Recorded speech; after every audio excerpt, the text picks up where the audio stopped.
Hey guys, I'm Big Mike, and like always, I'd like to thank you for being here today. Today we have a webinar talking about the new features recently developed in Sierra Chart. The webinar is sponsored by CTS. Brian from CTS is going to have the first 5 minutes or so of the webinar to just very briefly talk about the products and services available at CTS and see if there's any questions. And then once that is finished, we will go to Anthony at Sierra Chart, who is going to talk about some of the new features, including the new server-side OCO and bracket order capabilities, the new support for some spread contracts from CTS, new spreadsheet functionality, some changes and new features in the attached orders, and he'll also take some questions from you guys. Like always, the webinar is being recorded. I'll post the recording on YouTube sometime tomorrow. If you're watching the recording at a later date and you like it, please do us a favor and give us a thumbs up. It does help us out. Okay, with that, give me 1 second and I'll give control to Brian to get us started.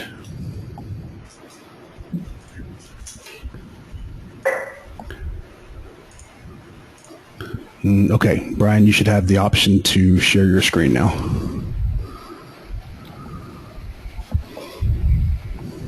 Okay, can you see it, Anthony? Yeah, we're seeing the main window screen with the charts and quote board, okay. Order book. Okay, perfect. Okay. Okay. So as usual, thank you everyone for taking time out of your day to talk to us, and thank you for Big Mike for setting this up. I'm just going to take a minute. Hopefully you guys can hear me okay. I'm kind of fighting off a cold, but just want to talk about one new feature that we've done recently, and then a couple of things that we have in the works. And if everyone has a quick question at the end, that'd be great too. What you see on my screen now is our chart, and one feature that we added to it recently was actually trading off the chart. So if you're familiar with our chart at all, this is just a normal 15-minute bar chart for the 10-year notes. This button right here, red and blue one, enables trading. And once that's done, you notice I see kind of some colored depth on the side. So wherever I click over there, I bring up a bar with some scrolling prices that I can move up and I can move down. And once I click my price, it enters that order for me. And I can do that at numerous prices.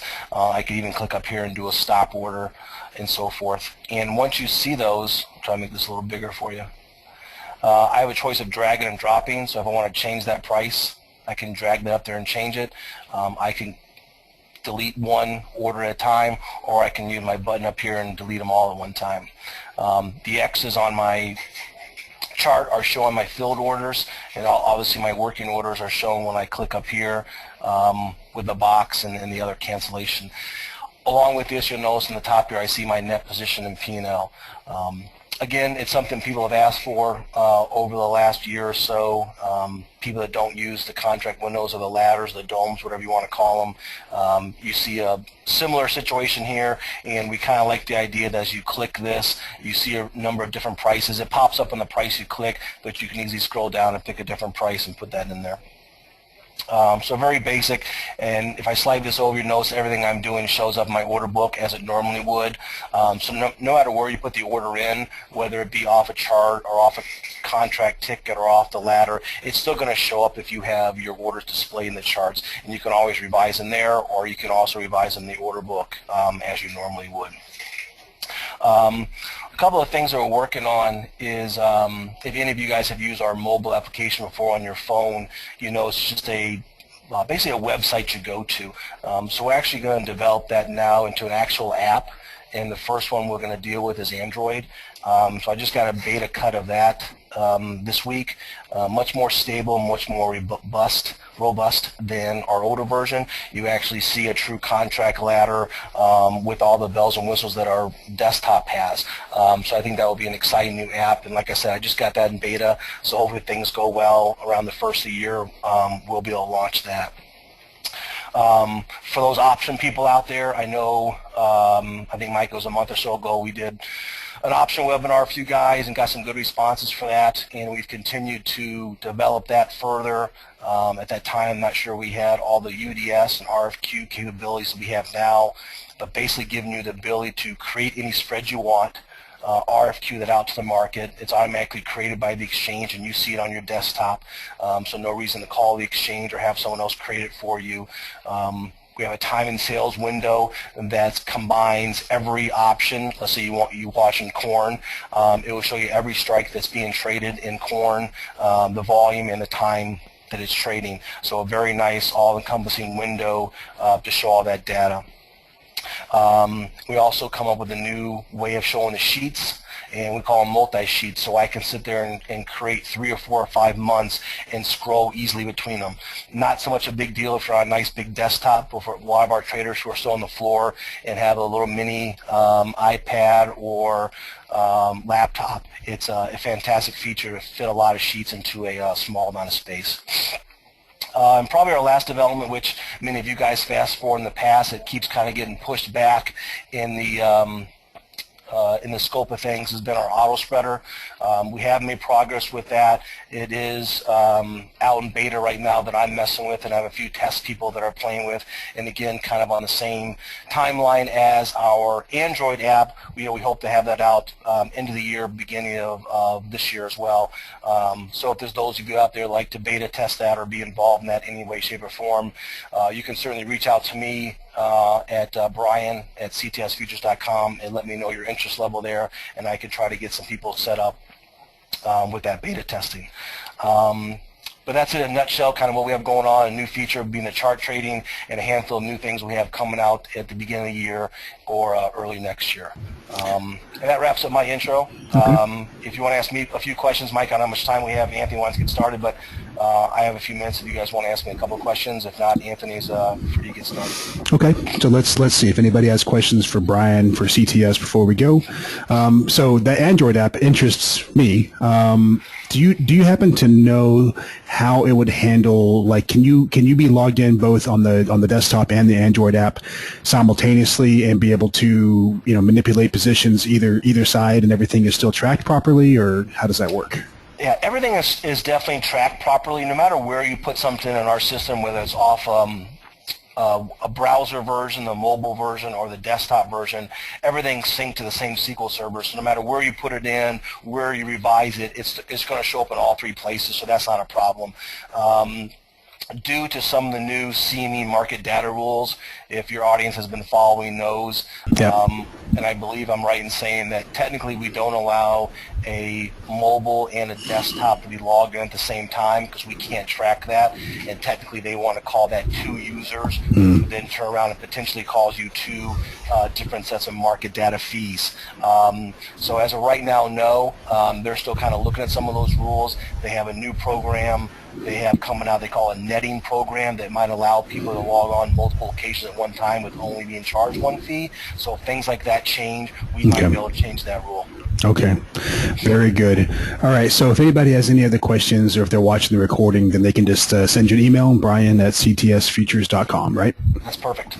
All right, man. Thanks, Brian. So now let me give the control to Anthony. And let's see.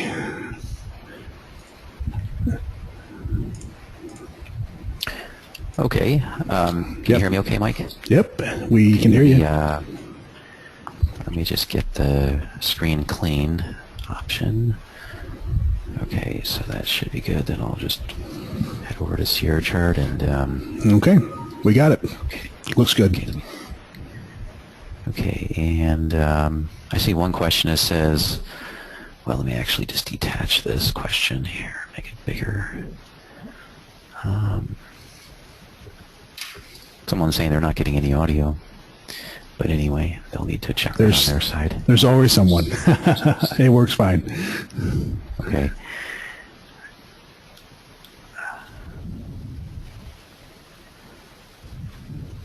One question is, will Sierra pay attention to posts on BMT about improvements and suggestions? We don't really spend too much time on the Big Mike trading forum, so we're not aware of everything there.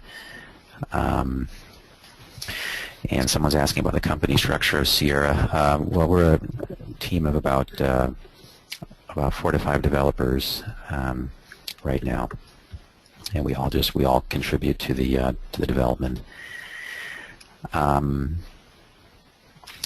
So what I'd like, okay, I'm just trying to think about what feature, and I want to thank CTS for the opportunity to present Sierra Chart. And let me just move this. I should have had multiple monitors set up. I only got one monitor on my system now, but I'll just drag this thing out of the way. So one feature, this is not a new feature, but I just want to cover it. Right now I'm just switching over to a daily bar chart here, and if I go into the chart settings window, I click CS up on the toolbar, and then if I click advanced settings, one feature we have is a continuous futures contract feature, which will join multiple futures contracts into one in the chart. And there are several options available. The rollover can be based upon a date rule, which is already pre-programmed. The rollover can be based upon based upon when the volume increases from one contract to the next. And then both of those have back adjustment options. So, for example, I'll go ahead and for the ES futures, I'll select date rule, rollover, back adjusted. Okay, and then I'll click OK. So what we have here, so this, let me just close this time and sales window. So we have a chart of the ES futures, and you'll notice there's vertical lines drawn across the chart, and by the vertical line at the bottom, like here at the bottom left, you'll see the contract month and year. So this is March 2014, then we go to June, then September, then to December. And that can be displayed by selecting chart. And then there's an option here, show rollover dates. Okay. And I'm going to go, so that turned it off, and then I'll just go back to chart and enable show rollover dates. And this is actually back adjusted. Up here near the top left of the chart, it says CB. C means continuous and B means back adjusted. And the back adjustment calculations are automatically done. Okay, now I'm going to switch to a 5-minute intraday chart here. I have the trade window attached to the left of the chart, and I also got the depth of market here on the right side. And hopefully I can get an order in. Yeah, well, I'm seeing the markets trading now. This is a 15-minute delay chart. Actually, it's a 30-minute delay chart. Okay, let me go ahead and get an order in quickly. So I'll just click the 2 button to change the quantity to 2. Now, what I'm going to demonstrate is the server-side bracket orders. So I have this option here, use attached orders enabled, and I've got a target and a stop set up. They're 10 ticks. From the parent price, and I'll just go ahead and I'm going to click buy market. This is the order ticket.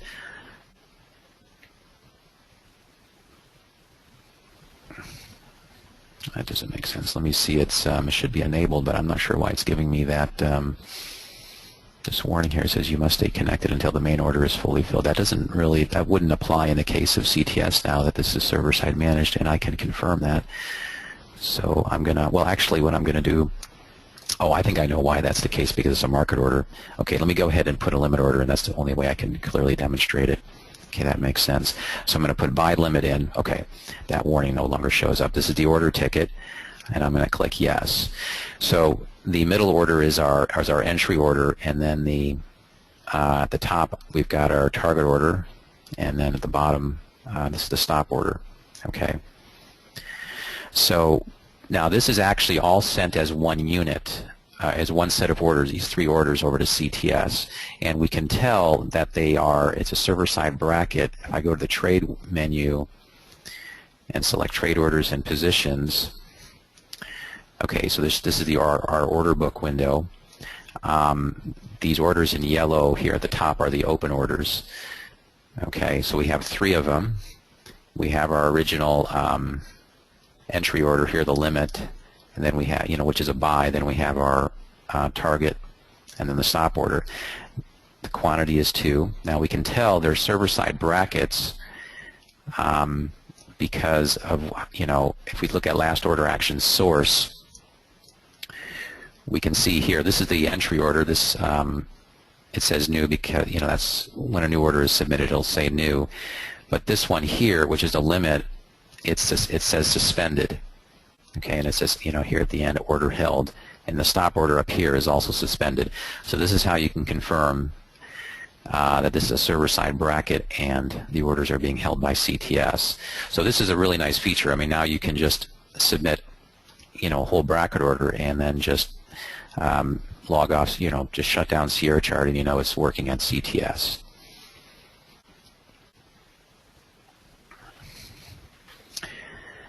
So, Anthony, if I can I get just a little clarification, because this, Sure. we traded some emails, I think, about this. It's happening to me, not with Right. CTS, but with interactive brokers. If I Right. if I want the OCO attached orders for the profit target and the stop loss to be server side, but I want to keep them local until the entry order is filled, only because my understanding is if they all three go live, and I don't ever get filled on the entry order, but the market moves to either the profit target or the stop loss order, those are live and they would get filled, even though the order that those are supposed to be attached to never got filled. Does that make sense? Well, in the case of you know, your case, you were asking about interactive brokers, and you know that's It's a different- CTS works. They both work in the same way. The two child orders, the target and the stop, although they're sent and they may look like they're open, Right. because we just use the word open on them. Right. Maybe we should change that word to something else, but it doesn't say pending child because that has a special meaning within the Sierra Chart. Although they say open, they're being held and they're inactive. In this case, on the CTS side, same thing with interactive brokers. Okay, so if the market traded through it, I wouldn't get filled on those. No. Not until the entry order is filled. Okay. No, I mean, I can pull this. Well, you can tell. I mean, if yeah, I mean, I can just pull this sell limit down. Nothing's going to happen. Of course, the market just closed anyway. Okay, I see. I was getting confused because it looked like it was live, you know, on the market, in the market. And you're saying it's only made it as far as IB or CTS's server, not all the way to the exchange. Got it. Right. Okay, got it. Thank you. Right. And another feature, so I'm just going to go ahead and cancel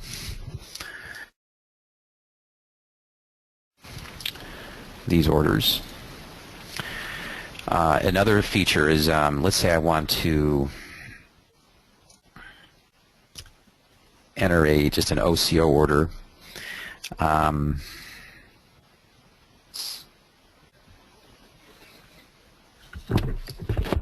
Okay, I have to add that to the menu.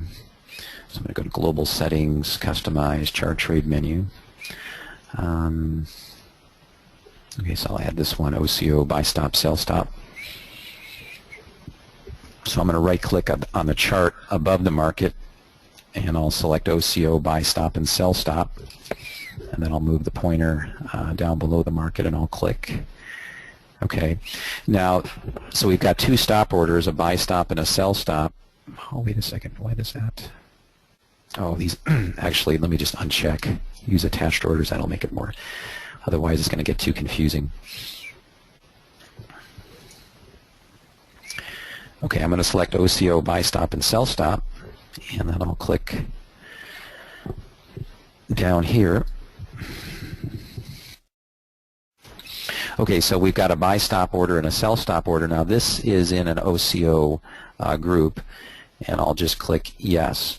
So these orders are now server side as well, so when one of them fills, the other one is going to be canceled automatically. So if I were to exit from Sierra Chart, you can trust that these orders are working on a server side OCO. And to, another, this is an actual setting that has to be enabled. So if you go to Global Settings, General Trade Settings, you can see here the option is use server-side OCO and bracket orders. Okay, so that's checked off. Okay, let me just let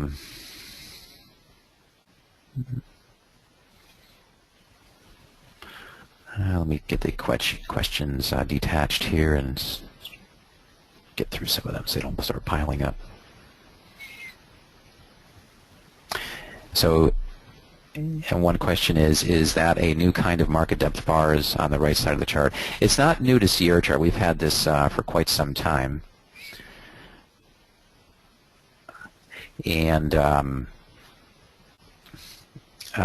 so this has been around a while in Sierra chart, and it can be enabled through the trade menu. And this is the option draw DOM graph on chart right here. So if I uncheck that, it disappears, and then I'll go back to trade, and then I can enable draw DOM graph on chart. Okay, Michael is asking, what's required to enable CTS through Sierra? Is that enabled by CTS or my broker? Well, your broker will, they do need to enable the Sierra chart application on your CTS account in order for Sierra chart to be able to connect. Okay.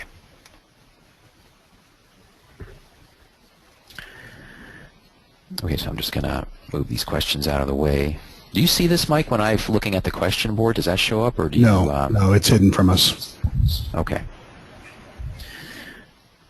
I'm just going to move that out of the way. Now, another thing I'd like to show is that this has been around. We've supported this for some time, but I just want to point it out again.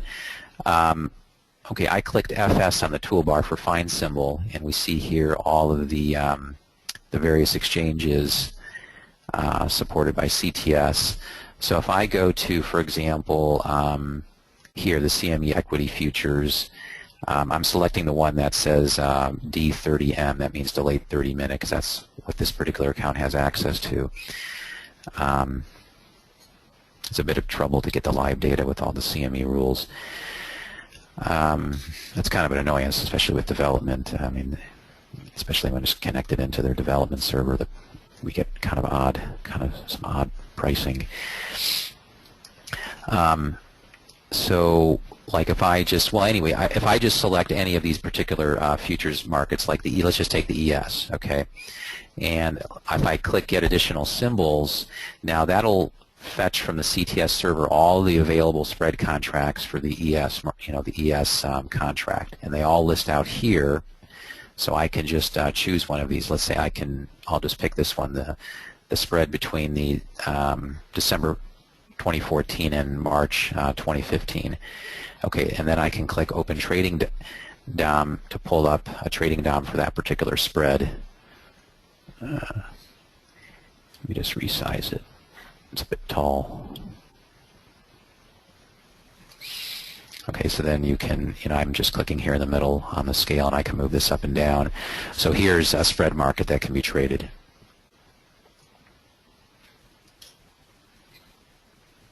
Just checking that question board. Which version of Sierra chart I have to enable that on chart market depth? All the versions of Sierra charts support this. You go to the trade menu, and it's this command right here, draw DOM graph on chart. The particular symbol and trading or data service you're using does have to support market depth, so that could be part of the problem. But you should still see at least two lines on the right indicating the best bid in the ask.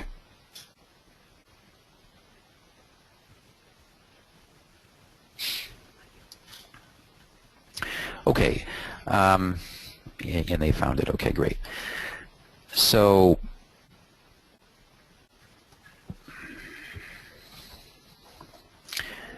so I've talked about the spreads. We haven't really. Another thing I want to talk about is enhancements to attached orders, but I haven't gotten around to getting that done. But we're going to add. I'll just tell you what we're going to do. Like for break-even stops, we're going to add two move to break-even levels. So once the first one is triggered, then there'll be another one you can that will be supported, and then there's another enhancement with like the step trailing stops. I have to kind of but there's just going to be like a little bit more flexibility with the configuration of the step trailing stops. Okay.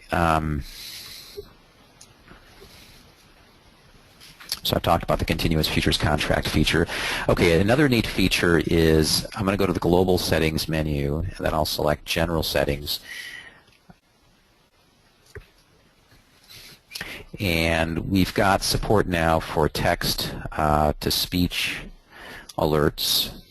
So what you can do is you'll notice a box here that says text to speech WAV file creation. So this now the first thing you have to do though to use this is you'll have to go to the help menu, and then you'll need to select I'm not going to go there right now, but you need to go into the account control panel, and then you'll need to enable the text to speech WAV file creation on your account, and we charge 50 cents for one of those. That's because we have to pay the service we use for that. We have to pay for like every word that's converted. So we hope people start using it. We checked our records yesterday and no one's used it so far, so we we lowered the price to 50 cents. So let's just say I could type something like order filled in this box, okay, and then I can click, then I'll just go ahead and click create, and just a message pops up and it says that the file's been created, and I can then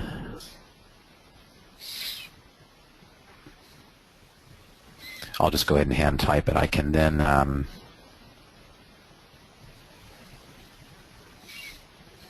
type in order filled here .wave. Okay, so now this is actually a speech file that actually will say order filled. If I click test sound, then I hear order filled. I don't think you can hear it. Now there are different voices you can use. There's a bunch of them, probably like 20 or 30 of them, and then that's when you go to your account control panel, you can configure what the sound is, what particular voice that you want to use. Another feature is there's many features in Sierra Chart that use alert sounds. Studies support alert sounds, like when an order fills, you can have like it generate an alert sound. On the main chart graph, you can set up alerts as well. Custom studies can, play alert sounds. So there's a lot of areas where alerts are used. So you can, we've got about 100 different alert numbers that can be configured, and those can be used throughout the program.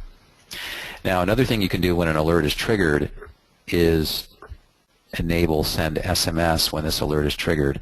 So you can just put in your mobile phone number here, and you'll get a text message with the alert text, and that is 5 cents a message. Okay, and I don't see any.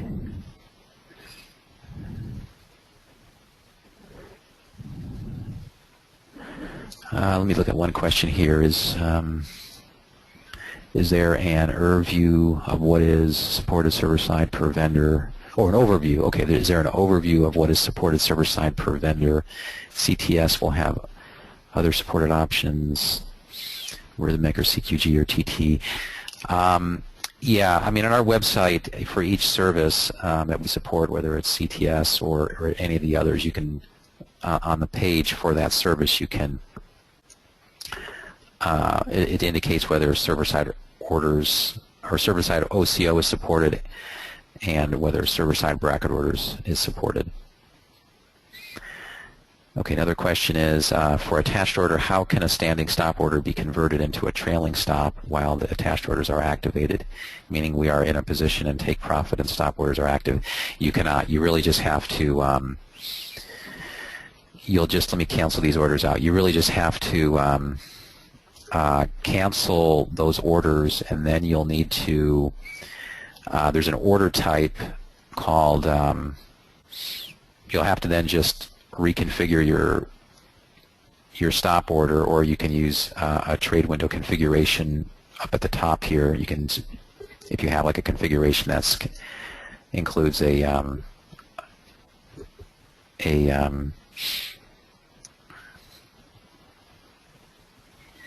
trailing stop, you can just select that, and then you would go down to, you can do this also by right-clicking on the chart if the command, appropriate command is added to the chart trade menu. But you would select probably something like attached orders position, and then you could probably click either the buy or the sell. It'll automatically, set the side correctly, and then you just basically you're just going to resubmit the attached orders separately. So they have to really be canceled and resubmitted, and the attached orders can just be sent on their own without a parent order. Okay. And we've been continuing to develop and enhance our new spreadsheet functionality. I'll go to the analysis menu and then select studies, and I'll go ahead and add the spreadsheet study. Okay. And I'll go settings, and for the name I'll just put today's date in. So it'll be 2014 10/23. I hope I'm running the yeah, I think I am. Hope I'm running the the non-CLR version with our new spreadsheets. Yes, I am. Okay, so so we've improved over the last month the performance significantly of the new spreadsheets, and we're going to continue to make performance improvements. This is not meant to be a comprehensive introduction to spreadsheets. We've done that in other webinars. But one nice thing we've added is, I'll just go back to the chart that the spreadsheet study has been added to.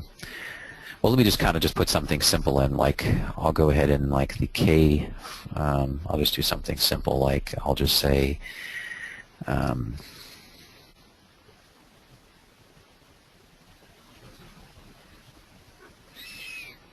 so to edit the cell, I'll just click, and then I'll do I'll just say equals E3, and I'll click OK, and let me just actually enable something here. I'm going to go to the global settings, spreadsheet settings, and I'll enable recalculate chart on formula modify.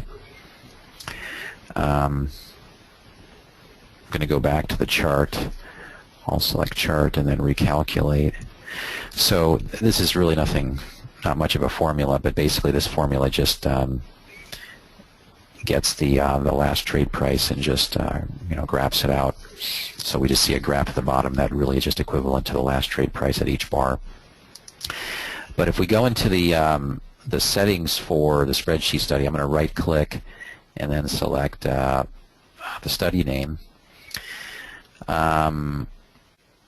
We've got a new input called output volume at price data, so I'm going to go ahead and set that to yes, and I'll explain how that works. So that should trigger a reload of the chart, and it did.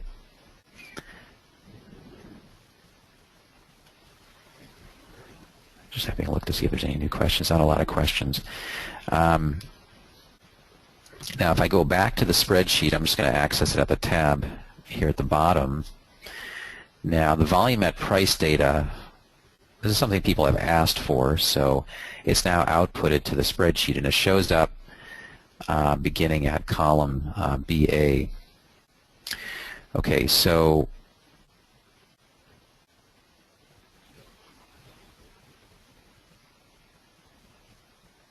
I'm just having a look at, it's obviously, yeah, okay.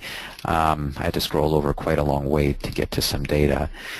But basically each column represents a price, okay, and each row represents a particular bar in the chart. So row 3 is actually the last bar, and then row 4 is the second before the last.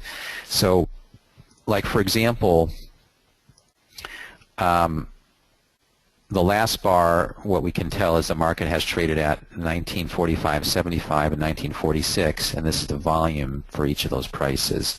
So this is how you would read this data. So all the volume at price data is outputted and can be, can be viewed in this kind of format, or you could programmatically access it. I'm not so sure how easy it would be in a spreadsheet to access data in this kind of format, but it is outputted. But if it's difficult with what you need to do, if it's difficult to use this kind of format, you can always use our advanced custom study interface and language to access the data in a better format, in a more programmatic way. Just so I understand, the excuse me, the you could dump all this out to an actual spreadsheet though as well, like an actual real CSV file, and then do analysis over like if I wanted to take a year of data and get value area high, value area low, point of control, that kind of stuff, I could do that. Yeah, I mean, you would just go to the file menu, and then you could select save as, and then you can just choose the text format or CSV format, right. And then, yeah, you can just analyze, open it up in another program if you want. Okay.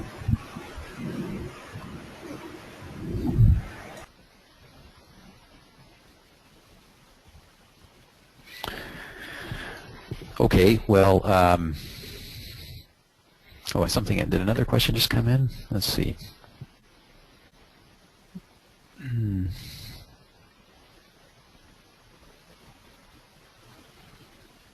Okay, here's another question. When using the fractal study, the fractals are a bit too close to the bar. Is there a way to push them up or down?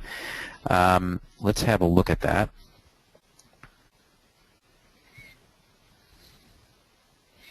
Okay, so I'm going to go to Analysis, Studies. Not sure if it's under the word fractals, or is it Bill Williams fractals? Okay. I don't think there's one called fractals on its own. No. So I'm going to go to the settings. Okay, I don't see any input settings there. Let's have a look at that. No, but we can add a percentage offset. That's not a problem. We can do that.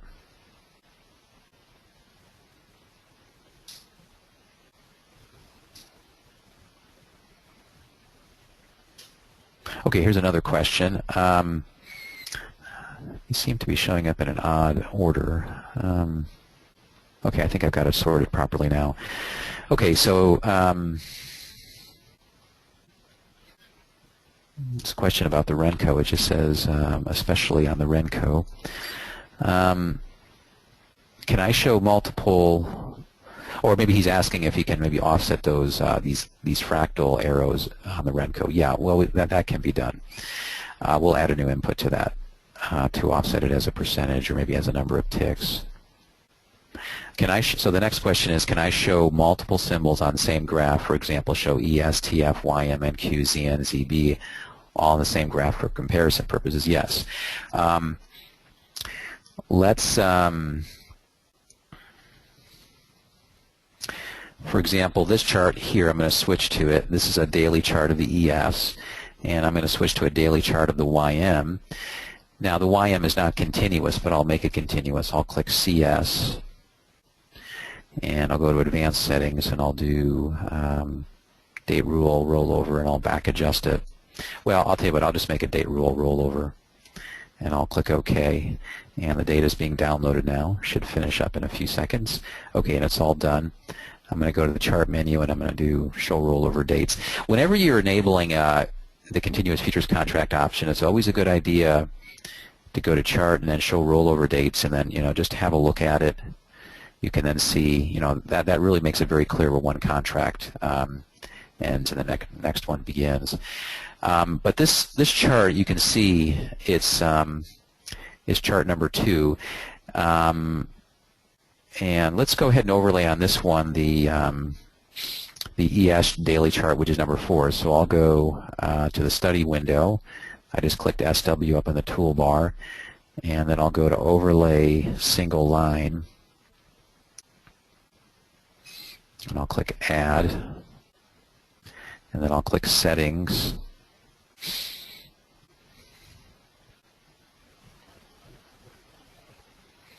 And so the input data is just the last trade price. That's probably all we want to overlay. And then we'll select the ES daily chart, which is number 4. And then the multiplier, we'll just leave it at 1. The scale on this should be independent. Okay, it's independent. And the chart region, just so they're overlaid on top of each other, we'll select this as number 1.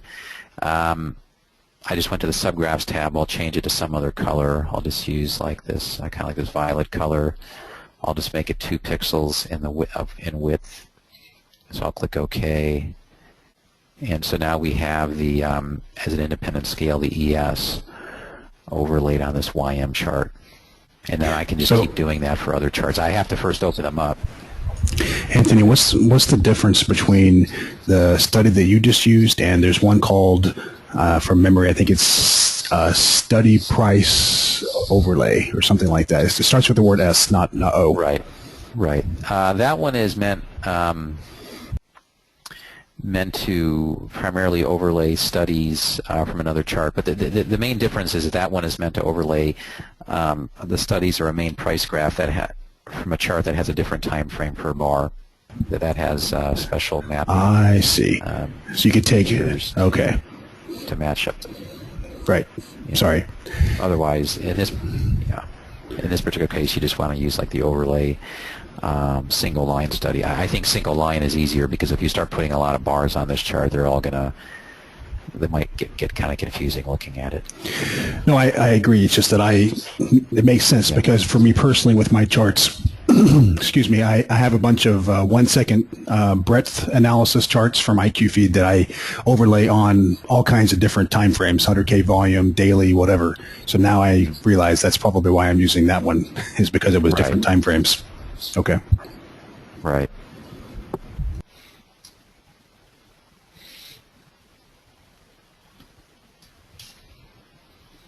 So I'm just kind of pausing, just waiting for any questions. Or if you have anything you would like me to. Yeah, I'll put you on the spot. Can I add a session VWAP to my DOME? You've got volume by price info, but what about VWAP? VWAP.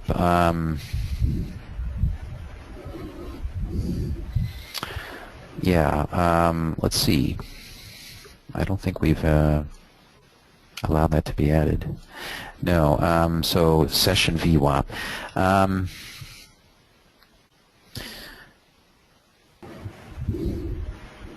Yeah, we can allow that. It's not. I can't show it right now, but yeah, that would work. I would like that. Yeah. I think that would be, I just have to make sure, I don't know if we support a starting date time with that, but if we do, then we could automatically set it, or, yeah, I have to kind of look into that. That may take some, it may have to be changed so that it always shows, or it just add like an input to always show the current session. It would have, we'll look at that. Okay. Look at that. Great. Yeah, it's one of the very good things about Sierra that I've always liked is that you're releasing. How many new releases do you have each month on average? Well, it seems like we're doing a release like every 2 or 3 days, so it's but I like that. Do the math, like maybe 10 of them. I mean, personally, I like the incremental changes. I mean, maybe it's hard for you guys. I don't know, but I like it that way. No, it's just a lot of these releases are just small things. Maybe a little problem comes up, someone reports on the board, and we fix it, and we'll release it. And like another problem that came up is, and I really think this is some bug on the Windows side. It was the delimiter, the decimal point delimiter that was used. We use a decimal, an actual period as a decimal point delimiter, but for regions, some regions that's a comma, and a comma started to be used, in our historical daily data written to a file, and that just totally messed up the formatting. And I don't think it's any kind of bug in our own software. That would be pretty unusual. But that we had to kind of fix that up quickly, and that took a couple of revisions to do that. And then sometimes we run into problems with like a trading service where there's, sometimes services change things or there's some unexpected behavior and we have to quickly, patch those things. Sure. Sure, so but those things are very high priority. But if someone asks, for example, for a session VWAP to be added to the DOM, I like that, you guys normally do incremental feature changes on a relatively short basis. It's always nice. So I'll put you on the spot some more. Are we ever going to see the ability to like click on a study on a chart and like copy that study to another chart, like, Control Z, Control V, or just drag it or whatever, move it around to another chart? Well, probably not for a long time. I mean, there's a lot of work to do on that. But the area where we're going to get into next is the user interface, like the toolbar. This toolbar is actually kind of like a very simple Windows-based toolbar. When I say Windows-based, it kind of goes into the basic functionality of the Windows SDK. And then the tabs at the bottom, the navigation is just pretty basic. It's just, well, I don't see any navigation arrows because there's not enough tabs, but we're going to be working on the tabs and the toolbar and generally the whole user interface. We have to think about how we want to do that. And I'll start a thread on our support board asking for feedback. That'd be great. That's great. I mean, I do need to get off of this whole mic. Yeah. Sorry, our audio's got a big delay. It's causing a problem. But I've said for a long time this Sierra has really got a fantastic core, but I was personally turned off from the cosmetic appearance, and then once you get into it, you can change it the way you like it. It just takes a little bit of work. So I think that you guys would do well to spend some time on the UI. There's a few more questions here. Jesus is asking about like a market replay type of capability, in particular with the DOM. Can you talk about that? Right. Yeah, I'm trying to figure out how this questions. I mean, I can sort by question and asker, but how by there it is, by received. Okay. Now I get a better view. Okay, now that makes sense.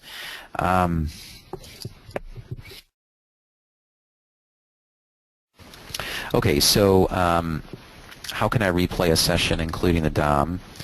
How often should I update the software, and which is the best way of doing it? Okay, so replay. Okay, only intraday charts can be replayed. Let me go to the YM chart. Oh, another thing too, this little window here we call the tool values window. You see me dragging. We've added a new option, global settings, general settings, and then if I go to general 3, it's use horizontal compact tool values window. I'll enable that, and now it's got a horizontal format, so it can be put maybe at the top of the chart or anywhere. And you can just put it up here, get it out of the way. That option, by the way, we're going to move it to tool settings. It's a more appropriate place for it. So replay is pretty easy. You just go to the chart menu, or actually I'll just click RPL on the toolbar, and that opens up the replay window. And to do a trading DOM, we have to open up a trading DOM. So if I go File, Open Trading DOM, okay, we already have the YM selected, so I'll just open Trading DOM. Okay, and let's see, if we're just going to replay today, well, let me just kind of actually go into detail on this. So let's say we want to replay a couple of days. You're going to need to select chart. I'm not sure this happens automatically, but let me just going to do it manually. You need to select chart settings, and you'll have to set, okay, this is already set to load 2 days, so if we want to replay the last couple of days, then we're loading enough data into the trading DOM. That data is actually not really loaded in right now, it's just, but it's set, it can support loading in 2 days if needed. it would be loaded in if you had like a volume by price study on the chart. Then the actual historical price data, price and volume data has to be loaded in. Okay, so find symbol. Okay, let me just get that out of the way. So what I would do is I would enable for all charts in Chartbook. Replay should just be standard, and we'll just replay that at 60 times. I'm just going to scroll then. So to replay, I just drag the chart back in time. I'll just drag it. So I've dragged it back close to about 10 o'clock, and then I'll just click the play button on this replay window. Okay, so since for all charts in Chartbook is enabled, that's going to replay all the charts, all the intraday charts, and that includes the trade DOMs as well. So I'll click play. It's asking me to clear the replay data. That's fine. It's going to put me in a trade simulation mode. That's fine. Okay, so we can see that this YM chart is replaying, and then I'll bring up the DOM as well, and now that's replaying as well. Okay, and they're both in sync with each other. It's kind of fast, but so that's how that's done. How often should I update the software, and what is the best way of doing it? You just update through the help menu. You would just want to use how often you should do it. Well, if everything's working fine, you don't need to update, but maybe you want to keep up to date every month would be good.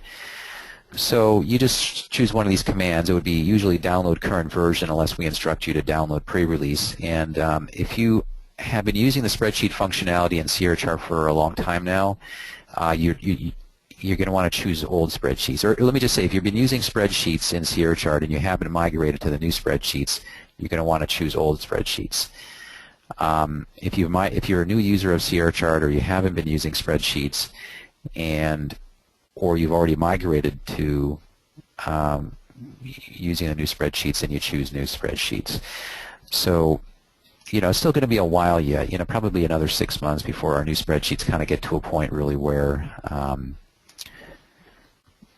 the users of our old spreadsheets can really feel like feel like the new spreadsheets are up to a level where they're comfortable to migrate over. Why is there new versus old? What happened? I'm sorry, what was that again, Mike? What changed? Why is there new versus old? What was the objective there? Oh, well, the old spreadsheets is actually a component we didn't develop. It's like a component, a spreadsheet component we got, and we use in Sierra Chart. It's actually a .NET component, but that's not good enough for us because we don't have any control over it. We can't maintain it, and it can't really be customized as we need. We can sometimes get in real trouble with when we don't control all aspects of the program. I mean, if there's some bug in there, occasionally there's just some odd problems with it. Generally, the old spreadsheets are very good, but sometimes there's just like this odd problem where an exception occurs, and then someone restarts their system and it's gone, and it's just like we don't know what's going on. It's just something in .NET is something in the spreadsheet, and we don't know. If there's a problem, we want to understand it, and we want to fix it. So we develop our own spreadsheets, and that's quite a lot of work. And they're very good now. Most of the functionality is in there, and the performance is good. So we're really almost there. And people can start to migrate over their spreadsheets, to the new spreadsheets now. And if there's any problems, they should let us know. So as far as bringing Sierra Chart to other platforms, well, we're going to be working on supporting the Mac and Linux, but that's kind of a long-term project. I mean, we're working on it now gradually. But as far as like a tablet, we don't really have any plans for that right now. Are there plans to improve the session times functions? Pit Globex, Ninja has very advanced session management. Sierra is more basic. Well, not especially, but I'm not sure exactly, George, what you're asking about session. As far as adding like more sets of session times, I mean that really is very complex because session times are quite complex already. So there's just 2 sets of them, but as far as what else you're looking for, it's not completely clear. you can define, if you go to the edit menu and you select symbol settings, actually you can also get that through the global settings menu. You can, for any symbol, you can, oh, this is a neat feature too. I should really talk about this. So we've, for just about a year now, we have released our own data feed, and we provide data from various markets. We provide cash indices, U.S. equities, CME futures, Eurex futures, futures from the Life and Euronext. So we've got our own data feed, and so if you want to use like our data feed instead of the CTS data feed, is a good data feed, but if you were to want to use our data feed, that's available. It's $35 a month plus the exchange fees. If you have a trading account, like the CME exchange fee is $3.25 a month without market depth, and $15 a month, or $15.75 a month with depth. But if you want to like get the cash indices, we have all of these. For example, like if you want the get the streaming prices for the Dow Industrials, you could use our data feed, and this would be like you pay $35 a month plus you pay the exchange fee for the Dow indices, Dow Jones indices, and that's $3.25 a month. But what I was going to say is, for every symbol or symbol pattern, you can set up the session times as you require, and therefore whenever you open a chart, these times will be applied to the chart. Another thing that I really like is the ability. Next question is in study setting. Is the ability to set the chart times, so you can set them all to exchange time regardless of your time zone. It's very handy. Right. Well, yeah, that exists. So like if I go down to the ES futures,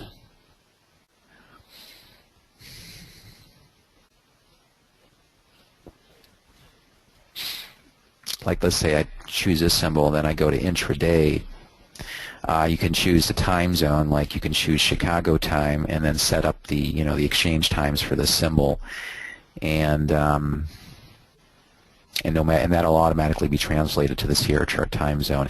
But the thing is that if you then change the time zone in Sierra Chart, the chart's session times won't update, and we'll have to see about supporting that. So that's going to make it easier. Okay, so the next question is so it's about a study. So let me just go ahead and add a study like ADX. So in study settings, alert, there are, okay, let me go ahead and open the settings. So in alert, there are 5 lines for conditions. Could that be extended to 15 or more?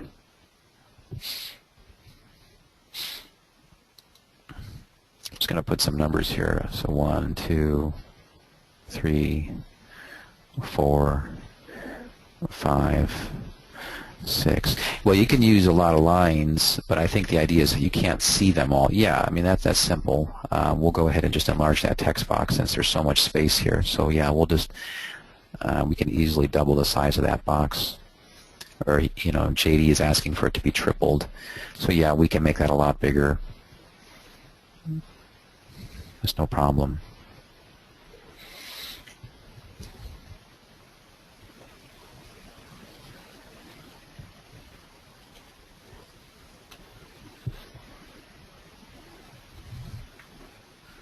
Tim's asking, is there a limit of characters you can use for alerts? Yes, there is. I'm not quite sure what the limit is, but it's might be like 256 or something. And yes, it can be extended, but that's not very simple for us to do. But we'll keep that in mind. Yeah, and Tim is saying it's about 4 to 5 lines, and yeah, that's probably about right.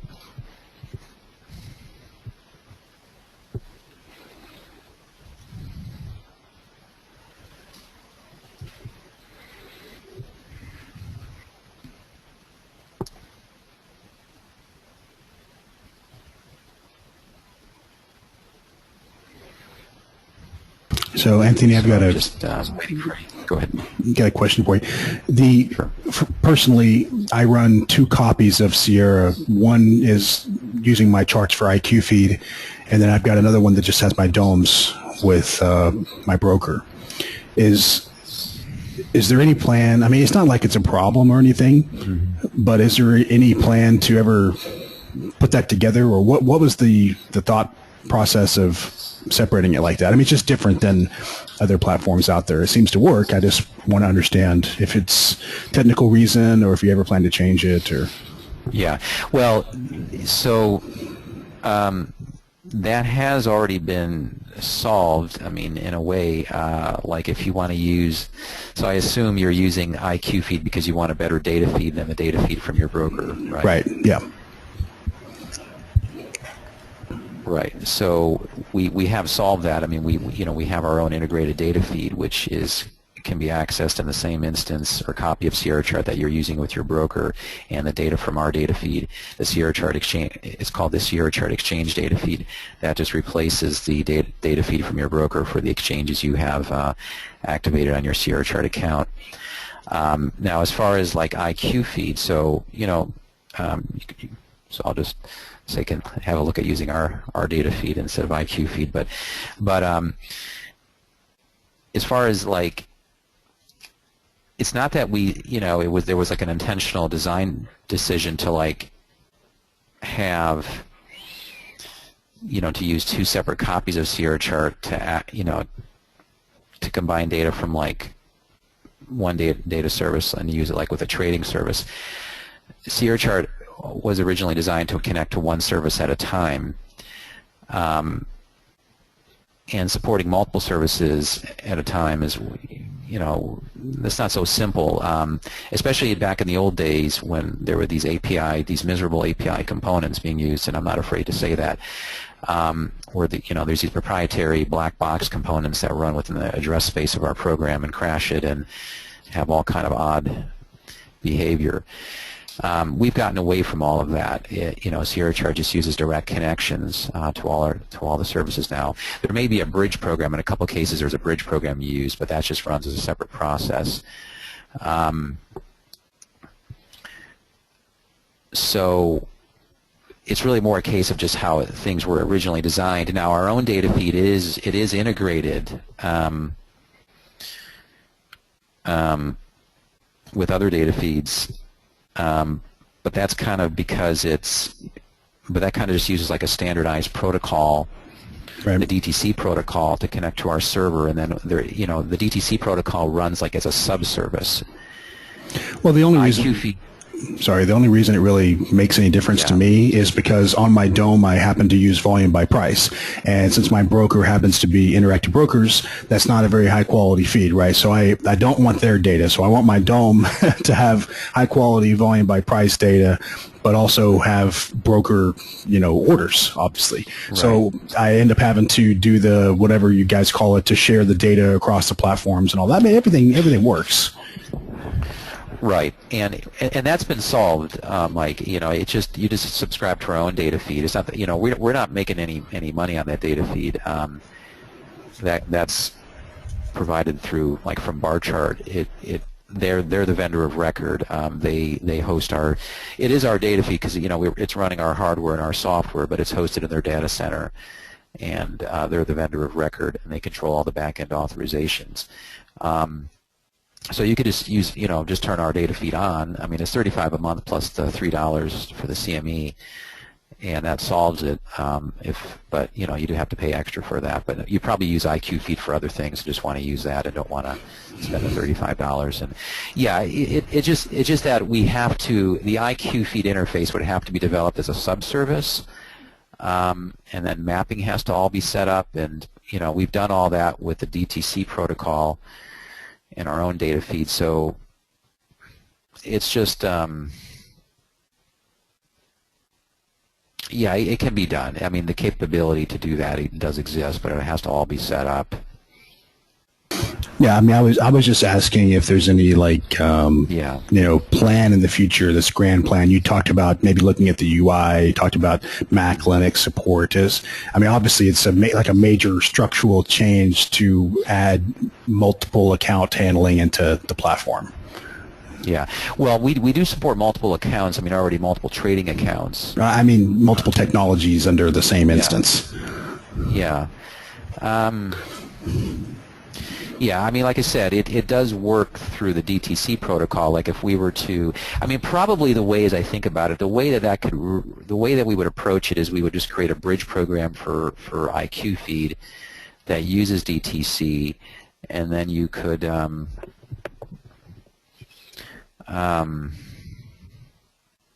it wouldn't require any changes within Sierra Chart. And then Sierra Chart, since we already have what's called a DTC subservice, support for a DTC subservice, then right. you could then choose IQ feed as a subservice. Right. So if we were to make that a bridge program, and then of course there's the symbol mapping which has to be set up. So maybe we could add like under global settings. I mean, you actually don't really see this now, but there's another tab in here. Well, we see it in our development builds.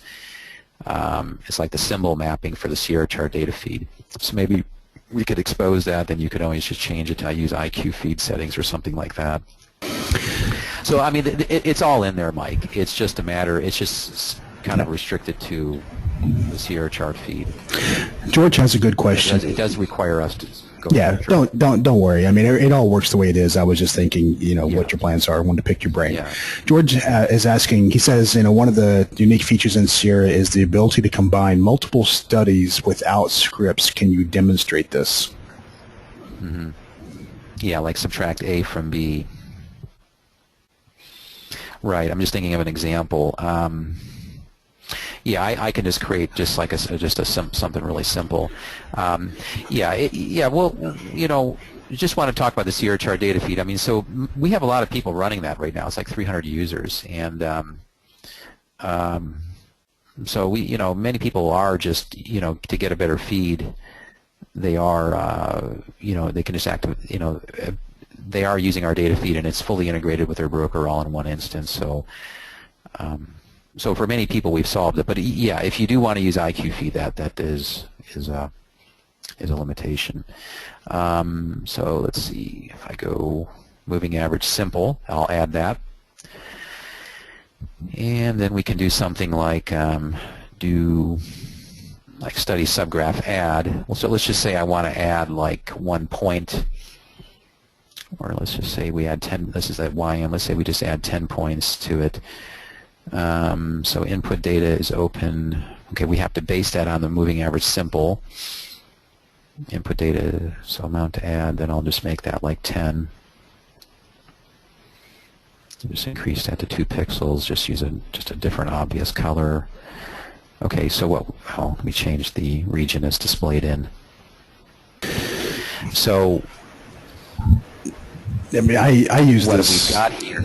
Sorry, I use this extensively. I've got like a million of these things to where it's really actually pretty difficult to keep track, but I use it mainly for breadth. Okay, so I'm using like 1 second breadth from IQ feed on an independent chart, and then I will do something with that.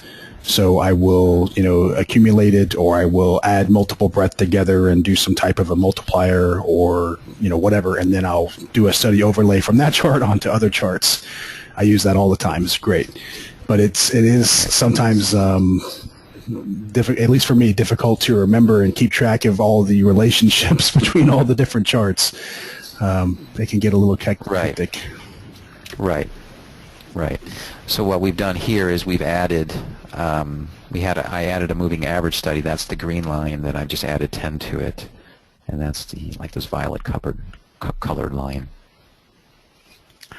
And another question from Hal is it possible to create buttons like an IRT to perform certain actions, hide a few studies at a time or something? Not toolbar buttons, but you can certainly create study collections which consist of groups of studies and their configuration that you can just apply quickly through the analysis menu. So like this one here, like Ichimoku, it's a group of studies to do the Ichimoku.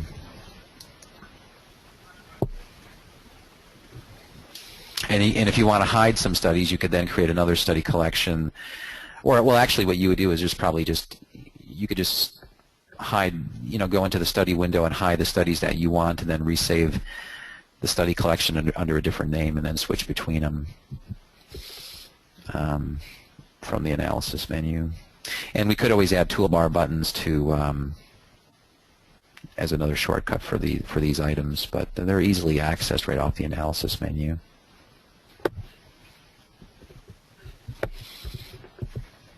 So while we're naming requests, I have a small one on the daily, or not really daily, but the I'm trying to find the exact name, the trade activity log. There's a export option, but it's just like it's not a CSV, it's not formatted, or there's a copy all option, but it doesn't retain the formatting.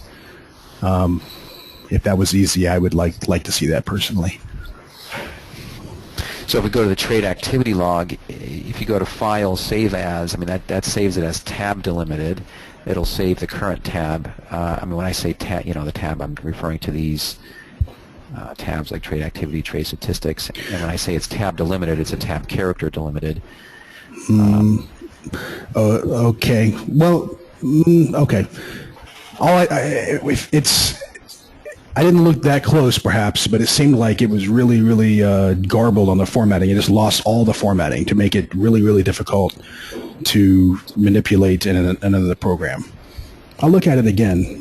Maybe I'm wrong. Yeah, save it as a text file, and it's a tab delimited.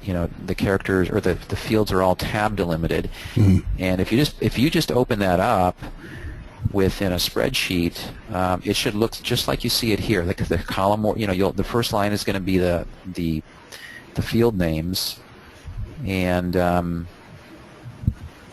I'll take another look. The same order here, and it should look just like this. I tend to think if that wasn't working right, we'd be hearing about it. And we do occasionally get trade activity log files sent to us. Right. And when we do open them up in a spreadsheet program, and it works fine. But if there's a problem, that's easy enough. I mean, that should work just fine. There shouldn't be any trouble with that at all. So just save like one of the tabs. I mean, it's I don't know. I think what happened is I saved it as a file, then I opened it in Notepad to take a look, and I didn't see commas. And I guess whatever program I used wasn't doing the tabs properly, and I didn't realize it was tab delimited, so that's probably what happened. Yeah, I mean, Windows Notepad is a whole other thing. Yeah. I mean, that's surprising Microsoft hasn't done any more work on that. I mean, it could even be the terminator at the end of each line is just a single new line character, and Notepad is not going to put a line break there. It's just going to be one line after another, and it's just going to look like a mess. This is going to look like a big, this whole block of text. Yeah. But it should look pretty good when you open it up like in Excel. Okay, thanks. Or, Okay, so let's see. Any other questions, guys? Anything else you want to talk about, Anthony? Sorry, Mike, I just was muted. Well, I've covered it. There's a lot of there's lots of development we do every day, and I highlighted a few of the main items and talk about some of the items. Some of the items we're going to be working on. Trying to think if there's anything major new we've done. I mean, we've been working a lot on spreadsheets.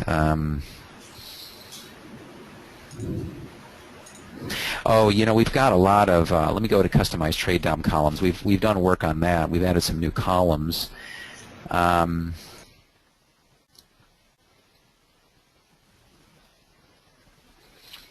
We've got like the recent bid volume. That's not that new, but that's in here. Recent bid volume, recent ask volume.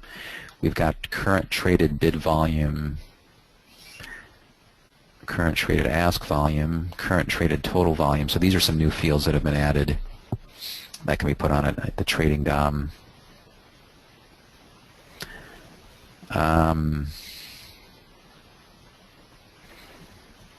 Yeah, and I'm not totally sure what those do. I'd have to put them on and look at them, but we'll have to document those. But we've got a lot of columns people have been asking for, and you've asked for like the volume weighted average price to use it on a trading job for the current session. Yep.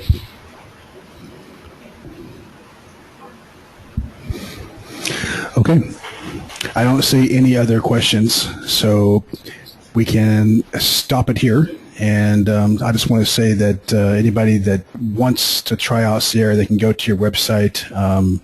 I don't even know this, and I probably should. Is there a free trial, or how does that work?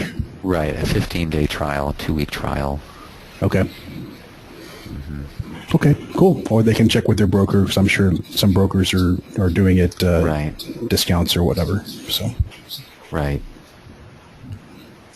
Okay. Well, thank you very much, Anthony. I appreciate your time. Thanks for coming on, answering our questions, and talking about the new stuff.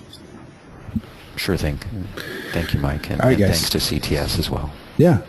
Yep. All right. I'll post the recording on BMT sometime tomorrow, and I'll see everybody on the forum. Thanks, guys. Bye. Okay. Bye now.